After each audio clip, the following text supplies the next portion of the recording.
Welcome to Santoshi world. Welcome to my channel. Hello అందరికి, ఈ రోజు అయితే ఎంతో హెల్దీ ఫుడ్ అయిన పాలకూర ఫ్రై అయితే చేసేద్దామన్నమాట. కాకపోతే ఈ రోజు నేను మీకు చూపించబోయే పాలకూరని మీరు ఎప్పుడైనా చూసారో లేదో చెప్పండి. ఎందుకంటే మాకు ఇక్కడ ఉత్తరాఖండ్ శ్రీనగర్ లో దొరికే పాలకూర ఇదే. మన సైడ్ లాంటి పాలకూర ఇక్కడ దొరకడం చాలా తక్కువ. సో ఇక్కడ దీన్ని గావ్ పాలకూర అంటారంటే గాయ్ పాలకూర అంటే గ్రామాల నుంచి రైతులు వాళ్ళు ఇంటి దగ్గర పండించుకొని తెచ్చి అమ్ముతారు. ఈ ఆకులు చూస్తున్నారు కదా, చూడ్డానికి అయితే వెరైటీగా ఉన్నాయి. మన పాలకూరలా కాకుండా ఒక బొప్పాయి చెట్టు ఆకులు చిన్నగా ఉంటే ఎలా ఉంటాయో అలా ఉన్నాయి. స్మెల్ కూడా మన పాలకూర స్మెల్ లా అయితే లేదు. సో మొత్తానికి అయితే పాలకూరని ఫస్ట్ క్లీన్ గా ఒక 2-3-4 సార్లు మంచిగా వాష్ చేసుకొని మట్టి అనేది రానంత వరకు మంచిగా వాష్ చేసుకోవాలి.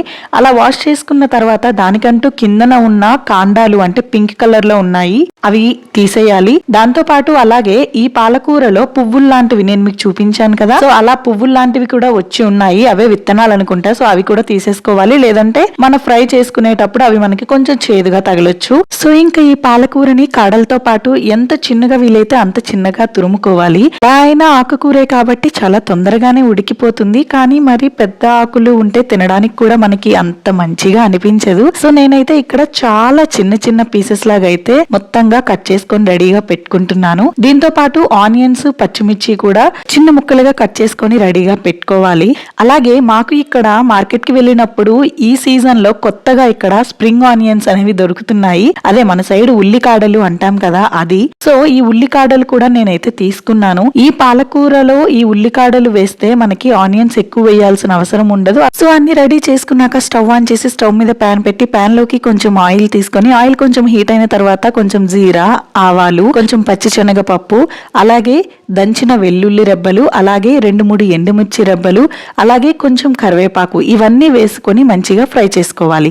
అవన్నీ కూడా మంచిగా ఫ్రై అయిన తర్వాత మనం ముందుగా కట్ చేసి రెడీగా పెట్టుకున్న ఆనియన్స్ అలాగే పచ్చిమిర్చి కూడా వేసుకొని మంచిగా ఫ్రై చేసుకోవాలి. ఆనియన్స్ అనేవి కొంచెం తొందరగా ఫ్రై అవ్వాలంటే మీ అందరికీ నేను ఆల్రెడీ చెప్పిన టిప్, కొంచెం సాల్ట్ యాడ్ చేసుకోండి. ఆనియన్స్ తొందరగా బ్రౌనిష్ కలర్ లోకి ఫ్రై అయిపోతాయి. సో దాని తర్వాత మనం కట్ చేసి పెట్టుకున్న స్ప్రింగ్ ఆనియన్స్ వేసుకొని ఆ స్ప్రింగ్ ఆనియన్స్ ఒక్క నిమిషం పాటు అలా వేయించి దానిలో మనం రెడీగా కట్ చేసి ఉంచుకున్న పాలకూర మొత్తాన్ని కూడా అందులోకి యాడ్ చేసుకొని మొత్తం తాలింపు గింజలు ఈ ఉల్లికాడలు కూడా ఈ పాలకూరలో కలిసేలాగా మంచిగా మిక్స్ చేసుకోవాలి.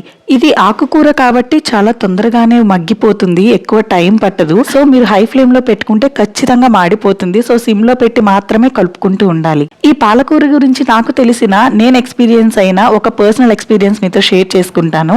నేను ప్రెగ్నెన్సీ ముందు వరకు కూడా పాలకూరని అస్సలు తినేదాన్ని కాదు. ఎప్పుడైనా తింటే గోంగూర తప్ప ఈ పాలకూర, తోటకూర, మెంతికూర ఏవి తినేదాన్ని కాదు. ప్రెగ్నెన్సీ టైంలో కూడా అంత కేర్ తీసుకొని అయితే తినలేదు నేను ఎక్కువ, కానీ పర్లేదు కొంచెం తినేదాన్ని.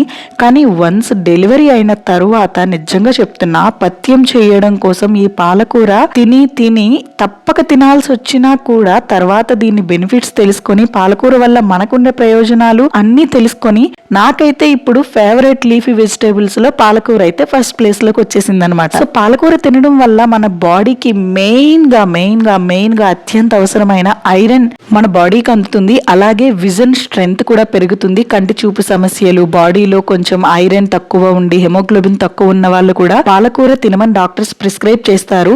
ఎందుకు అనేది అప్పుడు అర్థం కాలేదు. వన్స్ కన్సీవ్ అయ్యి డెలివరీ అయిన తర్వాత మాత్రం బాగా అర్థమైంది. సో పాలకూర మీకు దొరికితే ఏ సీజన్ లో అయినా గానీ అస్సలు మిస్ చేయొద్దు, ఖచ్చితంగా తినండి. అది పప్పు పాలకూర అయినా, లేదంటే పాలకూర ఫ్రై అయినా, లేదంటే నేను దీనికి ముందు పోస్ట్ చేసిన షార్ట్ లో ఉండేలాగా పాలకూర దోశ అయినా, ఏదో ఒక రూపంలో పాలకూర అనేది మన బాడీలోకి ఇంటేక్ అవ్వాల్సిందే. ఒక 5 నిమిషాల్లోనే పాలకూర అంతా మంచిగా మగ్గిపోతుంది. సాల్ట్ చెక్ చేసుకుని యాడ్ చేసుకోండి. అలాగే దీనిలోకి మెయిన్ ఇంగ్రీడియంట్ అయిన ఎండు కొబ్బరి పొడి అనేది ఇంకా చివర్లో యాడ్ చేసుకోవడమే. ఈ ఎండు కొబ్బరి పొడి యాడ్ చేసుకోవడం వల్ల మన కర్రీకి ఇంకా మంచి టేస్ట్ వస్తుంది. అలాగే మంచి టెక్స్చర్ తో పాటు మంచి అరోమా కూడా వస్తుంది. సో మొత్తానికి అయితే పాలకూర ఫ్రై రెడీ అయిపోయింది. ఇంకా నేనైతే ఇక్కడ టేస్ట్ కూడా చేసేస్తున్నాను. ఇది మన సైడ్ పాలకూరలా ఉంటుందా లేదంటే ఏదైనా డిఫరెన్స్ ఉంటుందా అని చెప్పేసి టేస్ట్ చేసి కూడా నేను వీడియో షూట్ చేశాను. సో ఈ టేస్ట్ ఎలా ఉందంటే మన సైడ్ పాలకూర ఫ్రై లా కాకుండా ఇంకా క్రీమీ టెక్స్చర్ తో, అంటే కొంచెం చూడండి నువ్వుల నూనెతో వండుకుంటే ఎట్లా ఉంటుంది, సో అలా వచ్చింది. సేమ్ ప్రాసెస్ లో మీకు దొరికే పాలకూరతో ఈ ఫ్రై ట్రై చేసేయండి, అదిరిపోతుంది. Thank you for watching.